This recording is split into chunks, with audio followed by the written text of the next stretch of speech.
Good morning, everyone, and welcome to our live webinar, Preparing HR for Business Continuity from ECQ to GCQ. With businesses now under the general community quarantine, this webinar is intended to ensure that HR practitioners and leaders can be more agile, thus help them navigate the new norm, a flexible work arrangement, handle HR functions more effectively during GCQ, and share the best practices for digital transformation and employee engagement. Now, before I introduce our speakers, we'd love to hear from you during today's webinar.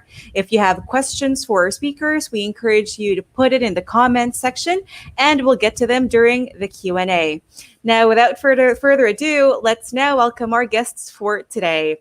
We have Trish Surema, industry recruiter for Microsoft Asia Pacific. Hi, Trish. Hey, everybody. Hello, Era. Thanks for having me. It's our pleasure. Now, we also have Ray Lugtu, founder and CEO of Hungry Workhorse. Hello, everyone. Good morning.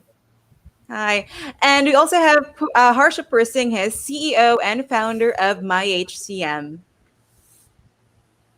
Hi, good morning, everyone. Hi. And we're also joined by Nikki Pernala, HR manager of Tech One Philippines. Hi, everyone. Good morning. Thank you for joining us this morning. All right. And last but not least, we have Lars Jepsen, CEO and co-founder of Tech One. Hello, good morning. Thank you for joining us. Awesome. Now, hi, guys. How are you all feeling today? Doing good? Good. Thank you very much. Good. Thank you, Ara. Awesome. Now, let's get to it. My first question is for you, Nikki. Since the ECQ started, what emerging trends and key changes have you noticed for HR? Okay. There's a lot of emerging trends and key changes since ECQ until GCQ. I think the role of HR, it has changed dramatically since the lockdown. Because of the sudden transition from on-site to full remote work setup, or what we call the new norm, from a traditional role, HR became more of a strategic partner, especially when it comes to business continuity planning and sustainability. So from on-site, HR have to deal with the crisis from a distance, right? So they had to level up with the management and decision-making team. They have to support in various decision-making, meaning HR now has more say in the organization to influence the entire management decision. From being involved in mundane tasks such as processing the payroll or monitoring the attendance of the employees, processing the compensation and benefits. Now, the current trend for HR inside the organization is to understand the people, understand their need. They have to come up with several options and discuss it or cascade it to the upper management. So aside from that, one of the changes as well is that HR is now focused on training employees on how they can efficiently work from home, and in parallel, how the managers can manage a remote workforce. HR is also more now focused on maintaining the well-being and emotional connection of the remote workers. It's challenging, especially during these tough times, because all of the communication are done virtually. So via chat calls or video conference call. And right now, I think one of the key trend as well is more related to technology. So technology, it really plays a vital role to maintain that kind of connection that HR is trying to build within the organization. So HRs now, they have to be more creative. They have to be more resourceful to prevent the feeling of isolation among the employees. I mean, they have to level up in terms of employee engagement activities. They have to keep on trying new ideas to keep their employees productive, motivated, and engaged. And lastly, the current trend that I have noticed as well is that the importance of having all those HR documents digitally scanned and uploaded via cloud. Okay, awesome. Thank you for that, Nikki. Anybody else want to add on to that? Yeah, I can add a little bit. I think that what happened in the first couple of weeks was that HR basically had to jump in the deep end of the water and get to know so many new things. I think of all the people in any organization, the one who had the steepest learning curve has been HR. So it's been very important for business owners and management to partner up even more with HR during this time for all the various reasons that Nikki mentioned. As a business owner, you should also be able to focus on driving the business forward, because at the end of the day, the employee welfare is only going to be good if the company is going to be able to move forward. So there's a lot of tough decisions that has to be made. There's a lot of integrate rules and regulations we have seen emerging almost every day. Now, this, when we are saying ECQ to GCQ, of course, we are focusing mostly on the Philippines, and it went from semi possible lockdown to complete lockdown in just a few days, and then this gradual opening that kind of moved one step forward, two step backward, three step forward, two steps. So we don't really know what to expect next week. I think as cases continue to grow, we are now moving more from the mechanics of getting the business to run, making sure people can work from home, to more the soft skills part of HR and management as well, because we have a lot of people now who are starting to feel, when is it going to end? What's happening with my family? What's happening with our life? Will the company survive? Those kind of things. I think, when you keep on seeing that the numbers increase, you maybe lose your confidence that there will be an end to this soon. So HR continues to have a very, very important role in any company, and it's very important that as management we recognize that and also give extra support to HR.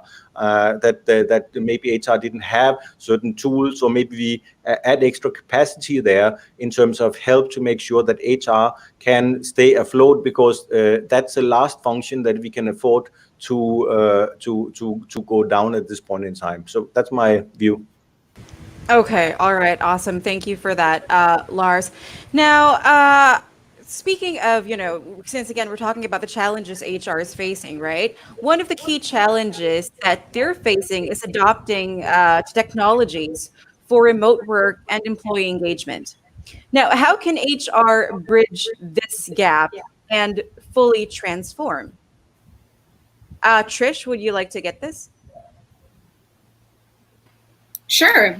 So I think I see the transition from going like doing your usual face-to-face into going to full digital as like a hierarchy. So imagine like a triangle, and there's like a hierarchy of needs there.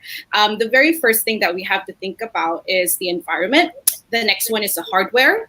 The next one is collaboration tools. And the last one is culture.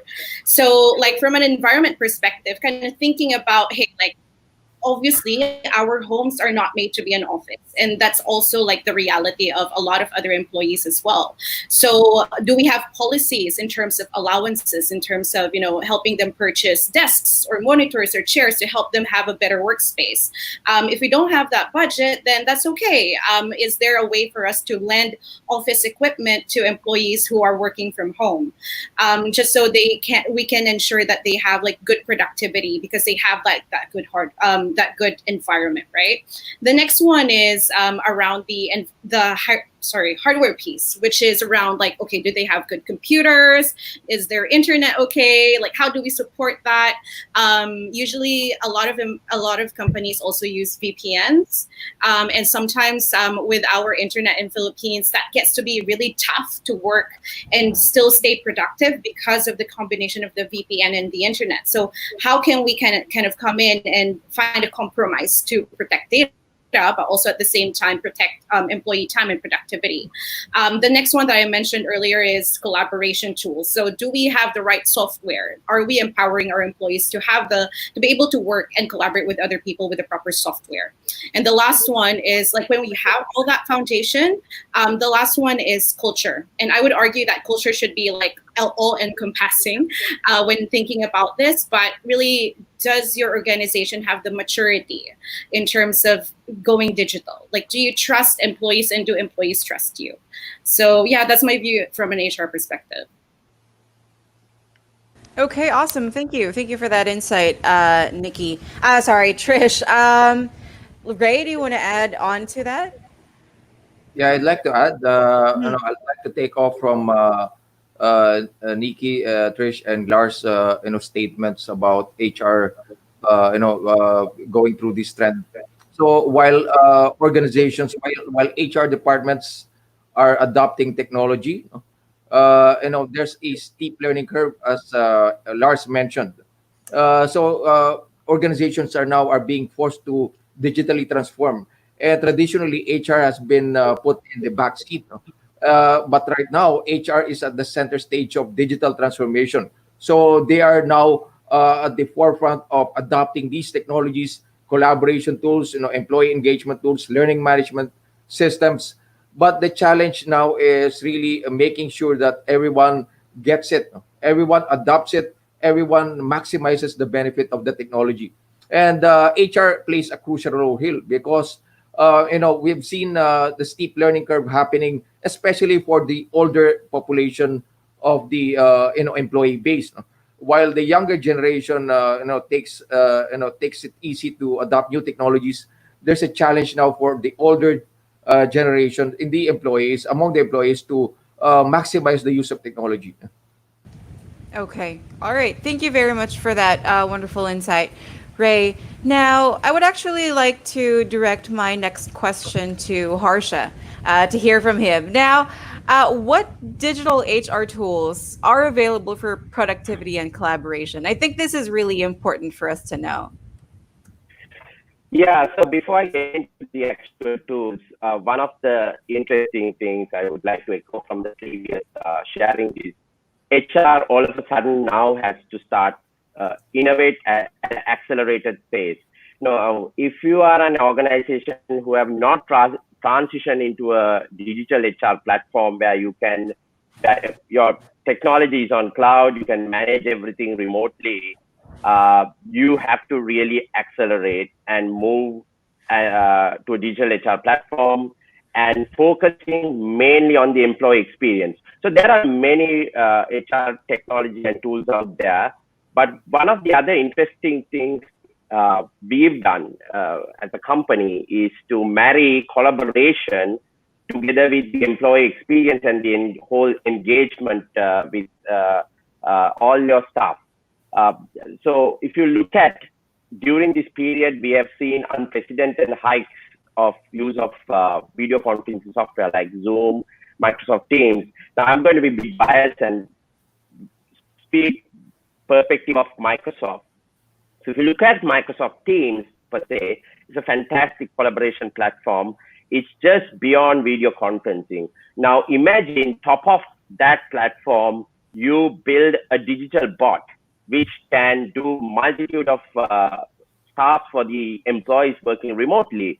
So for instance, starting the day with check-in in the morning and check out in the later in the evening, and ability to do all the HR service requests simply from your Microsoft Teams environment. Things like applying for leave, gaining access to your payslip.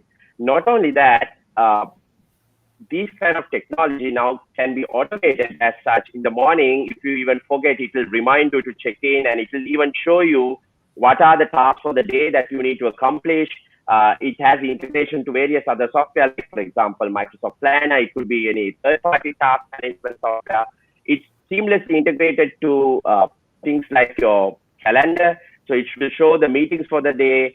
So imagine a world where a digital bot is guiding you throughout the day. So this basically allows employees to be super productive and very focused on what they need to accomplish.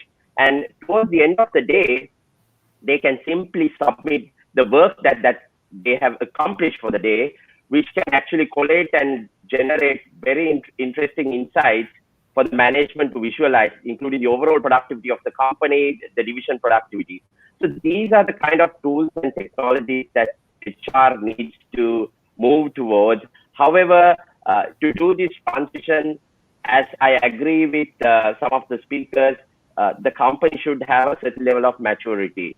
I've got we as a company got number of requests on this kind of technology, and they have realized, well, before we jump into adopting these bots and stuff, there are other mindset shifts that needs to happen in the organization, especially if your organization has been of a very legacy nature without having digital systems in place. So there's a bit of work to do, but technology is out there. It's just about accelerating all these initiatives, because we have to live with this environment for a foreseeable future. So that's my take on it for the moment. Awesome. Thank you so much for that, Harsha. And I think, Lars, you would have something to say about this as well, since we're talking about technology. I'm always ready to say something, unfortunately, sometimes. So one of the things that we have seen, as a technology company, we were fairly ready to work from home. But many companies were not. And what we did was we put a lot of our roadmap, the technology roadmap aside, and fast-tracked, development of tools that would enable organizations to work from home. Actually, we even also developed in the early days a COVID testing app to allow people to do a test. We found there was so much confusion in the information provided out in so many different media. So we collected all the information, and while we were trying to get to grips with the situation, our team developed a COVID testing app for free that anybody could use and can still use, and it has seen a good take-up. So besides that, we enabled online e-signatures in our document management solution, and that enables people to really work from home. I think we saw a very speedy curve of a digital transformation. In the earlier days, we brought one of the parliaments in our region online to do parliament sessions on Teams. We enabled the law to be able to interview potential criminals and things like this online, so they could go through the proper system without being stuck for days or weeks or months. So there's a lot of this transformation that happened. But of course, the concern for a lot of company was, oh, now my people are at home. Are they really working? And so therefore you have kind of two schools of this, and I think that's a bit of what Harsha also touched on: productivity, collaboration, check in, check out. For some companies, that's very important. They want to make sure that people are really working. For other companies, it's more of a we have seen in our own company, for example, a tremendous productivity. People are working, they are working hard, they're being more creative, they are being more collaborative in this situation that they have been before. But in some companies, it's the checking on the employees that has been key to moving forward. But for other companies, it's been, we use the tools as a lever to get probably to the next stage. So definitely digital transformation and technology using tools like MyHCM, Enadoc, Teams have been material in being able to work from home. And as Nikki opened up, if documents have been scanned, you have no really need to go to the office anymore, because then the physical part of your work is digital. So that's my view. You can maybe ask a few more to chip in on this. Yeah, definitely. Ray, do you have any insight on that? So talking about digital HR tools, yes, so a lot of companies now are adopting fast productivity and collaboration tools. You'll be surprised now, some of the big companies in Philippines still lack digital tools to collaborate in this kind of environment that we have now. But the pandemic has forced these companies to adopt. No? But apart from that, again, I mentioned that while companies are adopting all of these tools, there's still remains the challenge of the steep learning curve among some parts of the organization, especially those who are not tech savvy enough to fast adopt and maximize the benefits from the tools. Okay, awesome. And I also want to hear from Nikki about this. Yep. From an HR perspective, just to add, my take on this is that speaking of HR tools, there are several HR tools available in the market. But I think the question here, or the key here, is that you have to make sure that you have the right tool in place. It depends on the needs of your employees and the ultimate goal of the organization. So, echoing what Lars mentioned a while ago, in our case, we are using Microsoft Teams. And we keep Microsoft Teams as our core platform wherein everyone connects using it. So they can use it through their mobile, through their desktop application. And through this platform, most of the applications for productivity and collaboration are already integrated. So when it comes to productivity, our employees don't have to switch from one application to another. So all of their activities, or majority, not all, but majority of their activities, they can all do it via one platform, which results to their productivity. And speaking of other HR tools that we are using, we also use, like what Lars mentioned, Enadoc. So for document imaging scanning. And then we also use Rike for project and task management purposes, and my HCM as well, OneDrive and Yammer. So those are samples of HR tools that we can utilize inside the organization as HR practitioners. Okay, awesome. Thank you. And Trish, I would also like to get your insight on this. Sure. Wow. I mean, everybody has mentioned everything that I was going to say, but it's great. It kind of shows that platforms like Teams does work. Like for me personally, and Microsoft as an organization, we do everything on Teams. As what they've mentioned before, it goes beyond chats and calls, right? I can build up project teams, and I'm part of like 7 different projects right now that I'm working on, and it's very easy for me to kind of switch between projects and understand where we are and what I need to do and what my team needs to do as well. But going beyond that, I think one of the things that I want to kind of talk about is my analytics, which kind of focus on employee wellness. So my analytics it kind of pulls out the data that you get from working with the Office 365 platform. So for instance, you send an email at this time, you send a Teams chat while you're in a meeting, and all of that data kind of is placed in a nice like analytics platform that only the employee can see. So for instance, the employee will be able to see the trends of, hey, like since the pandemic started, I've noticed that I've been overworking myself, or I've been working beyond 6 p.m. or 5 p.m. or whatever time they actually end working, and they can actually identify who they typically work with.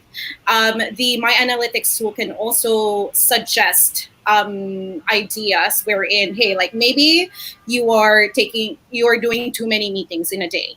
Is there a way for you to lessen those meetings so you don't do too much overtime? Things like that. So I love My Analytics with that. But I think with regard to HR tools, let's be quite frank, because for myself, I'm not very tech savvy, right? I love technology, yes, but when it comes to like getting to know what the new technology is, getting to know what's out there, it tends to be quite overwhelming. Especially if you're someone like me, wherein you just want to sit down and actually do the work. So I think my advice for HR professionals when you're in that scenario, when you can't decide which tools to get, is really partner with people who know their stuff, and also try to understand what the employees actually need, rather than investing on like 10 different things and then you only end up needing like 2 or 3 of them, right? Right. So yeah. Awesome. So thank you very much for that. We got a lot of really good insight from the entire group. Now, just talking about what the employees need. Now, I'm curious to know, like, what are the employee engagement best practices in the new business landscape that we need to know? And Ray, I would really like to get your take on this. Yes, thank you, Aran. So, employee engagement is something that is well practiced in Philippines. In fact, in Asia, no, we have the highest employee engagement across the ASEAN region. When COVID came, no, employee engagement continued, no, with the digital tools that came with it. According to a study conducted by Ateneo, no, there's three drivers of employee engagement. One is organization pride, second is job engagement, and third is organization values. So organization pride, no. So I've seen organizations, communicating, and instilling pride amongst employees through the CEO. No? Digital town halls using the tools that they have. No? It can be in Teams and some other tools, but the CEO's role is to communicate how they are weathering the storm, through a digital and virtual town hall meeting. So I've seen CEOs nicely implement and execute or communicating organization pride.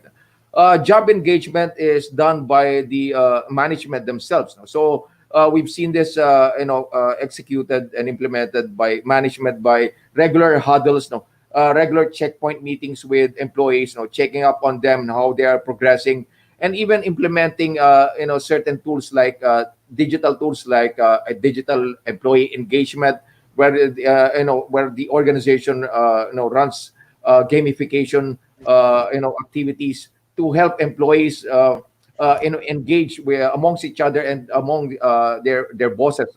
And then lastly, organization values, no? So this is communicated most especially by HR and management to show the employees that the organization indeed is caring and helping those who are in need, no, in these times of pandemic. So those are the things that we see best practices in organizations in Philippines.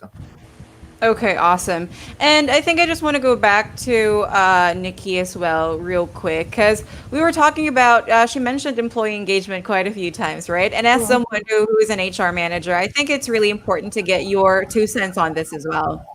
Yeah, echoing what Ray have mentioned already. So as HR, we must find ways to virtually connect and be creative enough to pull some ideas, what else we can do with the use of technology.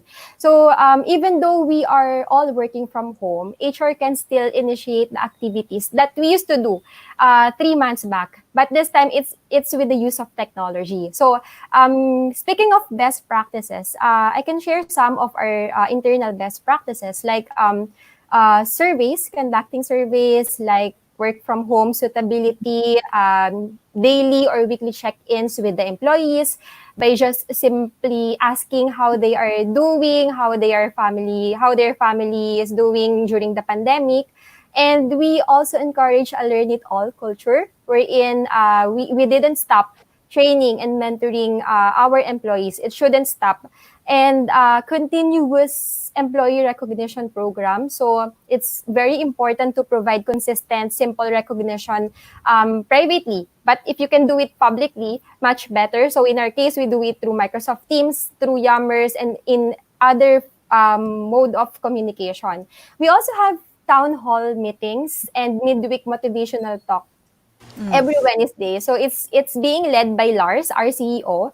So the importance of it is that it helps create and maintain an honest and transparent culture. I think everyone in the organization, or everyone here in the audience, they would like to promote that kind of culture. So it's something that you could also do moving forward, wherein employees can raise their questions, they can provide suggestions for improvement. We also have virtual coffee talk. So simple as helping connecting employees with other employees, so they can speak, they can discuss beyond work. So it may be on a personal level, but the objective is to connect the employees and to strengthen their relationship. We also have virtual parties, simple parties within the group or within per team, per business unit. So simple recognition of their achievements, milestones. They can also celebrate birthdays virtually, work anniversaries, and other events that we used to celebrate on site. So doing those, including the health and wellness programs like ice having icebreakers, and then every Friday we have this Kahoot Friday or trivia night just to cap off the week and to provide or build that sense of connection and camaraderie for employees so they won't feel isolated and they won't feel lonely. Right, right. Okay. And knowing about how Tech One does it, I really would like to know how the other organizations do it as well. So, Harsha in my HCM, how would you say you're doing the employee engagement steps? I think most of the things were shared by Nikki very comprehensively. But one of the things I like to add to that is two things. First of all, in our case, or in most of the places, we have seen things are slowly opening up. So what we have done is we've asked respective teams to go to office once or twice a day and actual have physical interaction. So I think that's very, very important because they've been probably having digital fatigue now, doing all these things on Microsoft Teams. You have not seen your colleagues for a prolonged period. So now we've allowed people to go and talk to each other and have meetings once a week in the office. Because what happened was when we did the survey, majority of the workforce wanted to work from home continuously. So we brought this rotation mechanism. So every week, each team has to go, or if there are cross-team engagement, those respective people have to book and go and physically have those meetings. That's one thing. The other thing, I think what is important is to establish trust within the workplace. And that has to come from leadership. And it's very interesting to note the kind of initiatives Tech One has done. We have done some of these things already as well. For example, we brought a guest speaker to speak to entire employees on interesting topics on leadership, motivation, personal development. Then there are certain other things which we have planned for on personal development and continuous learning, because keeping a growth mindset is very important, and learning initiatives is very important for any organization. But being a tech company, we have to continuously push ourselves. So we have lots of learning initiatives going on. That's the other thing. And also the trust is very, very key to establish, because, at the end of the day, it's not about check-in, check-out time. It's figuring out what is the actual outcome of the work that they're producing. So depending on the industry you're in, you need to probably start adapting flexible work. I mean, this checking sharp at 8 o'clock or 8:30 and checking out at 5:30, that era is disrupted in my view, unless there's a particular window of time, maybe let's say 10 o'clock to 3 p.m., everybody has to be online because it's the time where customers interact and so forth.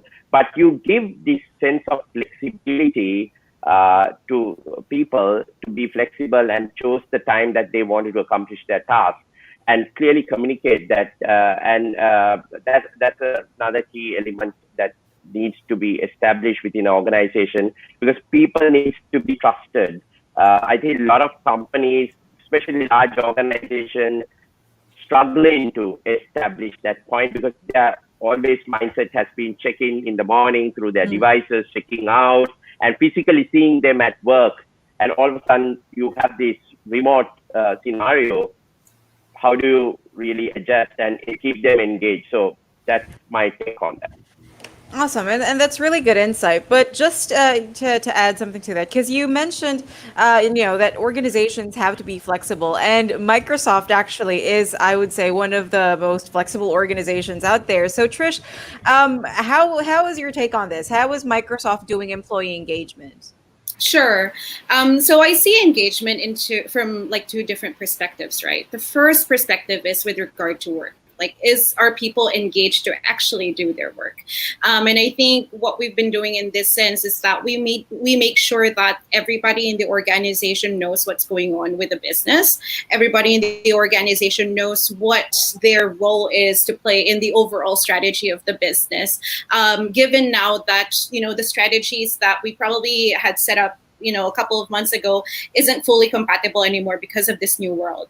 The next piece in employee engagement is around any non-work engagement piece. Like, are they engaged with the team? Are they engaged with the organization and whatnot? And I think all of the practices that Nikki and the others have shared earlier is quite similar with what we do. We also do quiz nights. We also do like community workouts.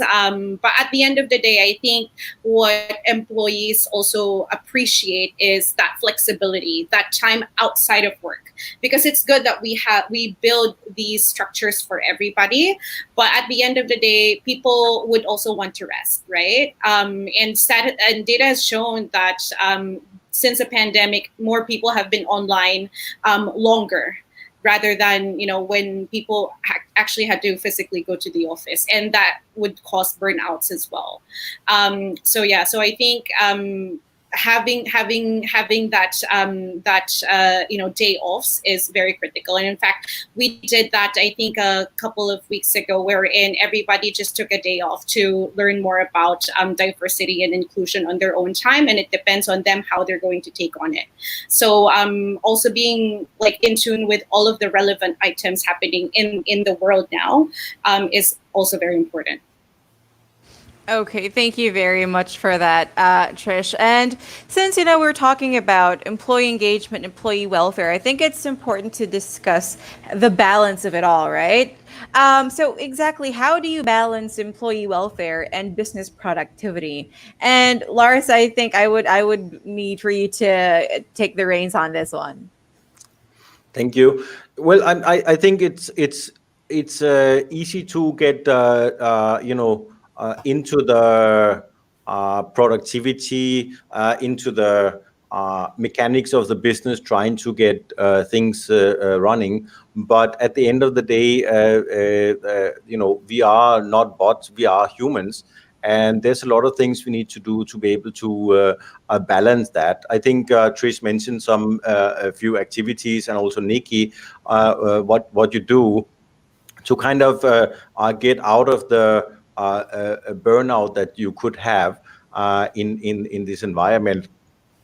We also opened the office. I think we missed out to say that Harsha is based in Sri Lanka, and in Sri Lanka, of course, they have a different situation in terms of COVID than we have here in Philippines. So we have opened the office, but it's for most people quite a challenge to get to the office unless you are driving yourself. And so we have not yet enforced or pushed people to go to the office. In fact, we have decided that from next year we will have only 50% of people working from the office at any given time. So we are seeing more of a work from home and work from office kind of thing, and very often the welfare part of the employee engagement is when you are together in the office, but it's also taking care of people every single day. I think we mentioned being active as a leader on social media, commenting on your employees' post and showing what you're doing as well to give kind of an example of how you could get ahead in this situation. But I think a lot of companies have gotten trapped in this productivity issue, and I think this is the at the end of this period, we will see that employee welfare will become much more important. It's easy to talk about and say employee welfare when we know that there's a lot of people who might not be working, they might not even get a salary, but we have obligations to everybody, and even those people who might not be working, they still need to get another type of support. Maybe it's not the work that they have because they are on leave or they are on unemployment benefit or whatever, but we need to make sure that everybody is still part of the of the team, because the team spirit is important. And even if you are not technically working, it doesn't mean that you should just completely back out. You can still participate in the activities you do in the company, and still be a part of the team. So we have done a lot of things. I think it was all mentioned before as well, with the Kahoot Friday, and we have town hall meetings on a weekly basis, and we do these check-ins on a regular basis with all employees. And as mentioned earlier, kind of middle management and HR have a huge responsibility in the success of any company these days, to kind of make sure we move on and get through this in a good way. So that's a bit of my thinking. Okay, that sounds really good, Lars. But I would also like to hear from Gray as well regarding this topic. Yeah, that's a good question. So, how do you balance employee welfare and business productivity and profitability? No? And we observe that many companies, the balance is tilted towards more of welfare. No? So, companies are not remiss on providing support to employees. But I think what's lacking is the preparation, enablement, and training to all employees on how to maximize the digital tools that they have. For example, like selling. The selling productivity now is different compared to face to face. How do you now sell in this new environment using virtual tools? Negotiation. How do you negotiate virtually? So a lot of employees are unprepared for this kind of environment. So I think the organizations need to enable employees on how to use these tools for business productivity. Not only the use of the tools, but how do you really apply them to their jobs, like selling, marketing, negotiation, even how do you display empathy toward your customers, using collaboration tools and using video conferencing tools. So those things we observe are still lacking in Philippines. Okay, got that. Harsha, what about you? Like, so those are the things lacking in the Philippines. What about in Sri Lanka or in other countries that you've seen so far? Yeah, one of the things I like to share is, of course, around well-being aspect.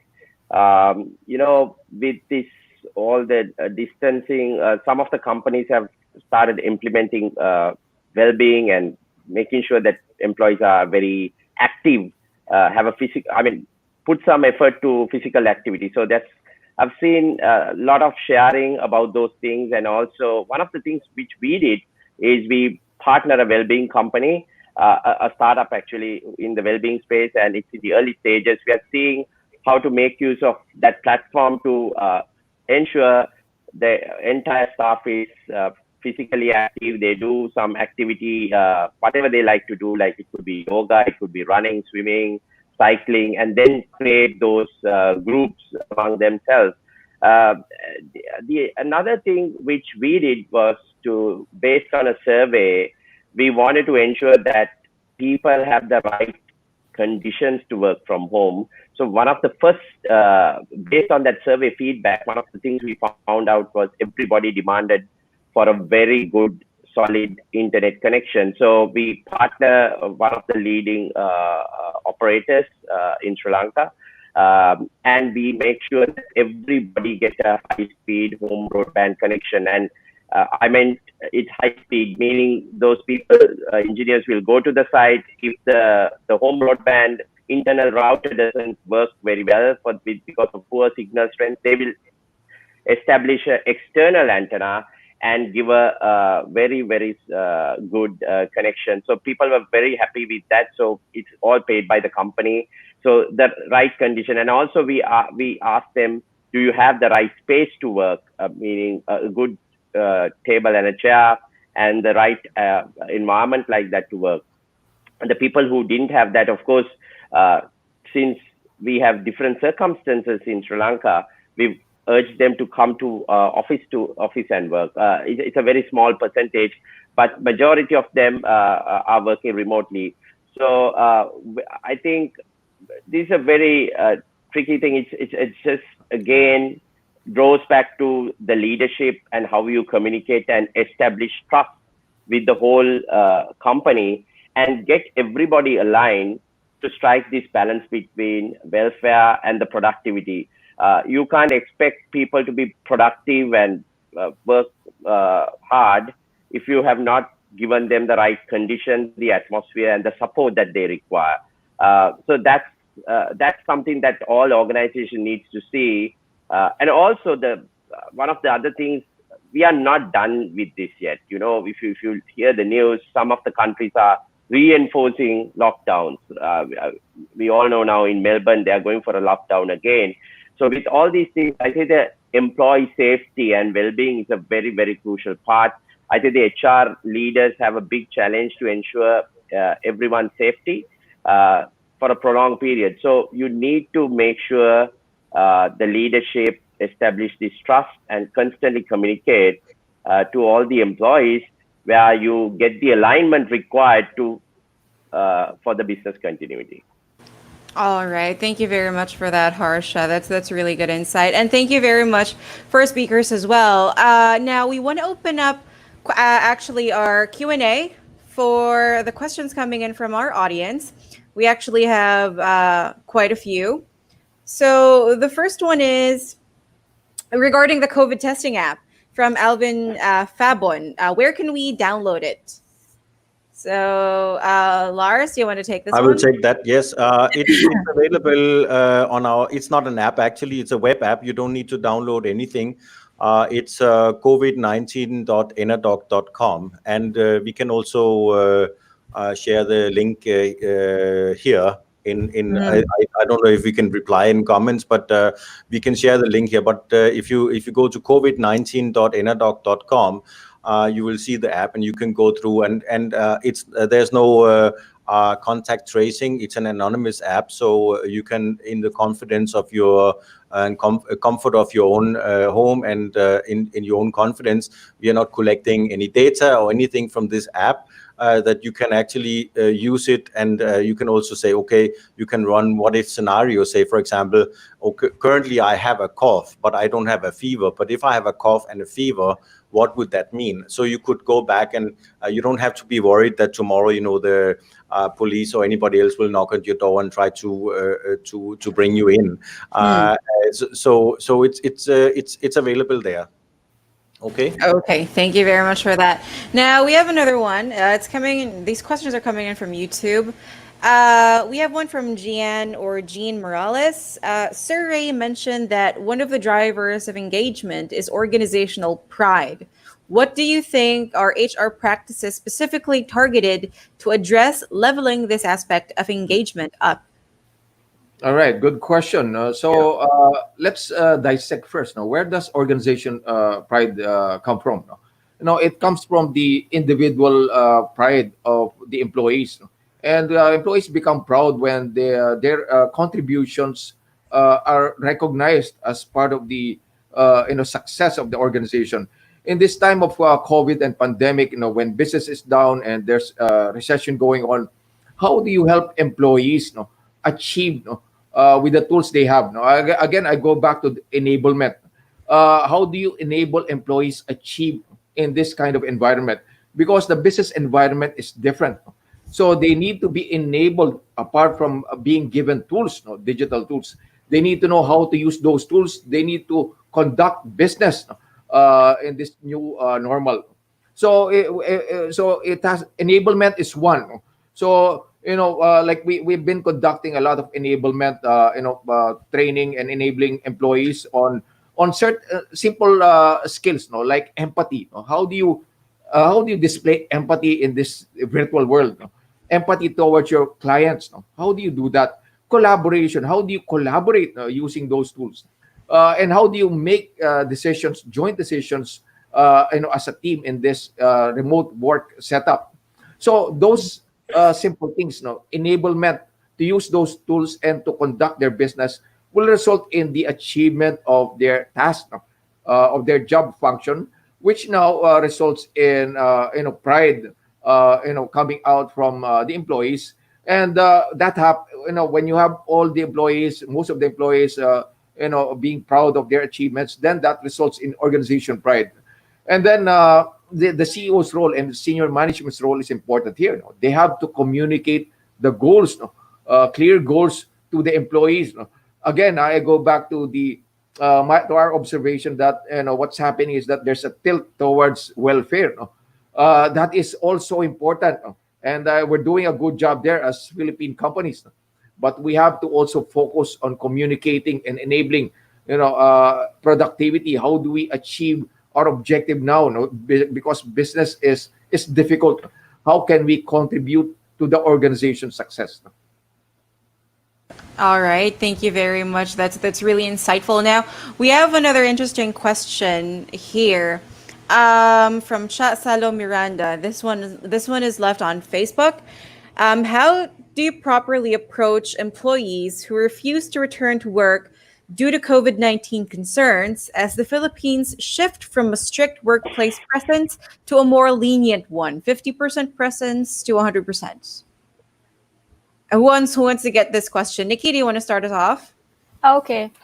It's actually a good but tough question because from an HR perspective, there's no one size fits all policy or approach. I mean, what's applicable or what's effective on our organization may not be effective on you.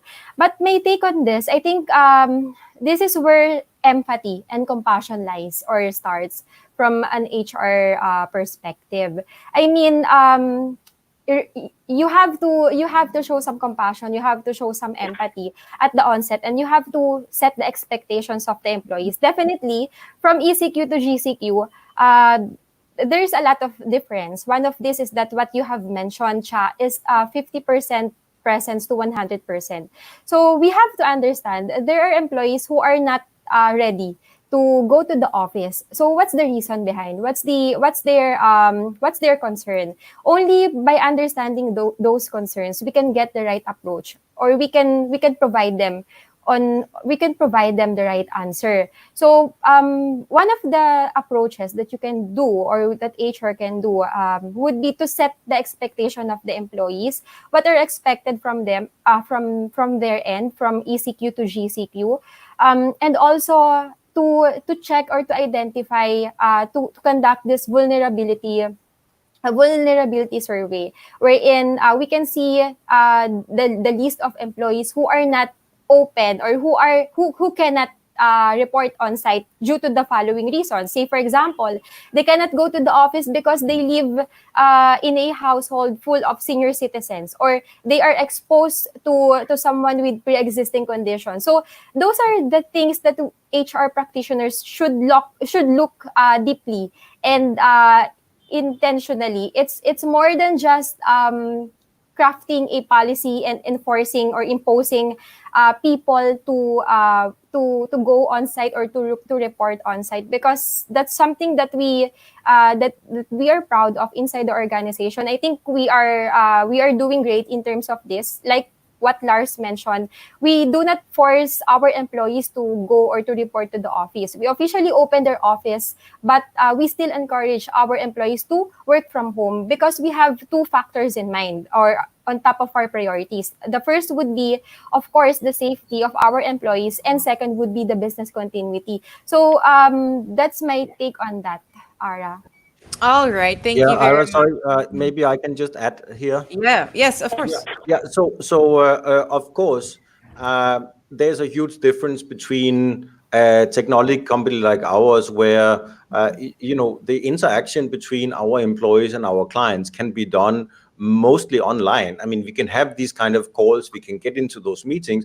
But if you, for example, you are a retail shop and you are depending on your employees to go to your shop to be able to serve the clients there, of course, the situation is very different. So I think this is something, it's a very challenging topic, but it's an area where you have to help as much as possible your employee and understand their situation. I mean, first of all, people are really scared. People are very concerned. I think of all the countries that we work in, Tech One globally, we are in 8 different countries.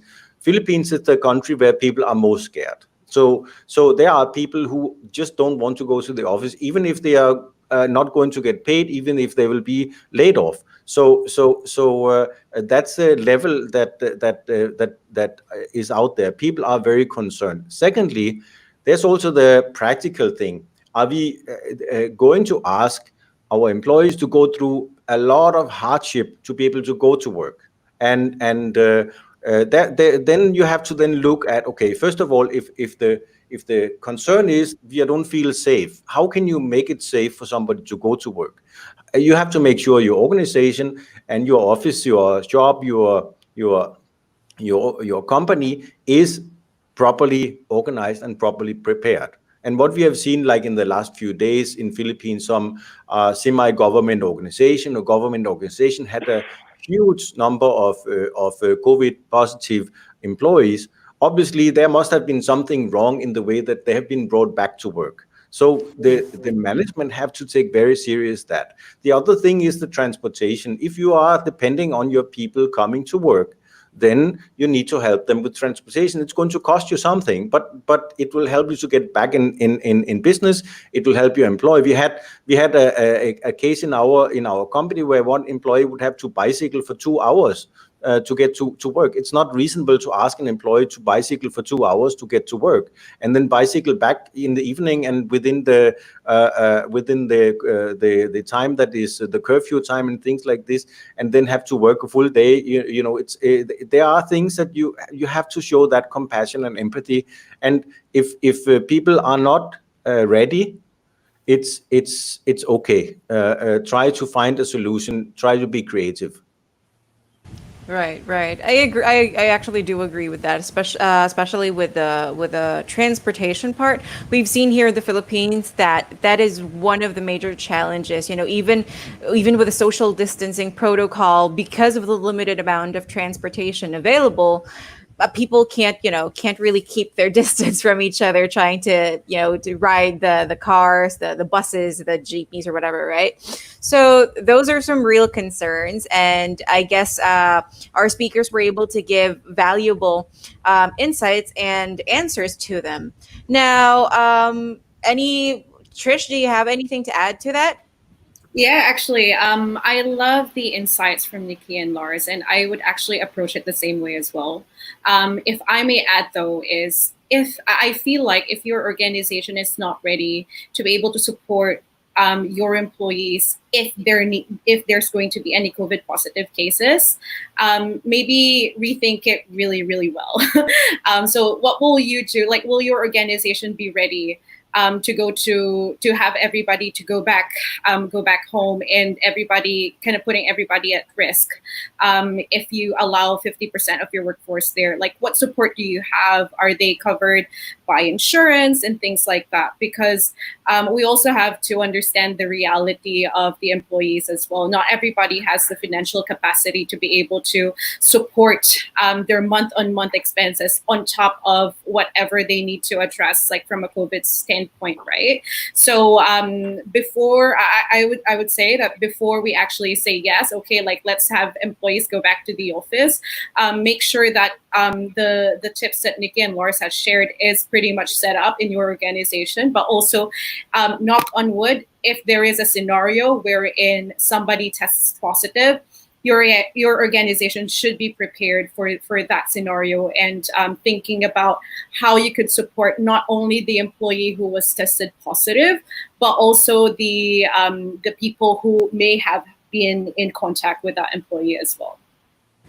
All right. Thank you very much for that insight, Trish. Now, unfortunately, that is all the time we have left for the Q&A, but we'll make sure to get back to those people who dropped in their questions. We'll answer via comments, or if you can leave your email addresses, we'll send you an email to answer your queries.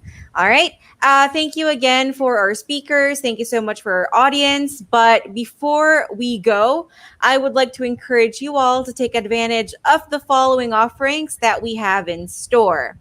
Now, you can get a free HR transformation workshop which is a 1-hour consultation with industry experts on challenges and solutions to keep HR processes seamless for business continuity and employee engagement.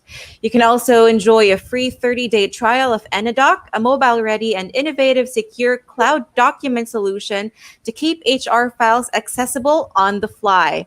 You can also get a free MyHCM demonstration, a mobile-ready HR core solution on the cloud. And last but not the least, for hungry workforce, you can get a 30-day free trial for Matrix Learning Management System, including free consulting for online instructional design. Now, don't let this chance pass. You can send us an email at eliana@techoneglobal.com and we'll help you get started. And that's it. Thank you very much, speakers. Thank you, Ray. Thank you so much, Lars. Thank you, Trish, Harsha, and Nikki. And thank you so much for our audience for joining us today. We look forward to seeing you all in our next event, and have a good one. Thank you, Ara. Thank you. Take care. Thank you so everybody. much. Thank you, Bye. everyone. Thank you. Bye. Bye.